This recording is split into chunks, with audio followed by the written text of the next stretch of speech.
ఈ వాక్యాన్ని వీక్షిస్తున్న సహోదరి సహోదరులందరికీ క్రీస్తు పేరట వందనములు. ఈరోజు వాక్యం ద్వారా దేవుడు మనతో చెప్తున్న మాట, గనుక సంఘములు విశ్వాసమందు స్థిరపడి అనుదినము లెక్కకు విస్తరించుచుండెను. అపోస్తల కార్యములు 16:5. సంఘాలు దేని యందు స్థిరపరచబడి విస్తరించాయంట? విశ్వాసమందు స్థిరపడ్డాయి. క్రీస్తు యేసుని నిజరక్షకుడని నమ్మి ఆయన యందు విశ్వాసముంచి విస్తరించిన సంఘాలు ఆదిమ సంఘాలు.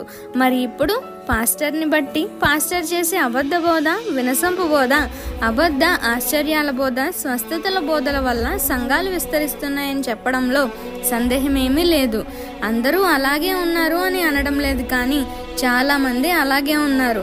ఈ బోధలు మనల్ని దేవుని యొద్దకు చేర్చలేవని గుర్తించండి. విశ్వాసం పాస్టర్ మీద కాదు ఉంచాల్సింది. ఆయన్ని నియమించిన దేవుణ్ణి విశ్వసించాలి, ఆయన యందు విశ్వాసం ఉంచాలి. విశ్వాసం అనేది దేవునిపై లేనప్పుడు ఎన్ని సంఘాలు విస్తరించి ఏం లాభం చెప్పండి?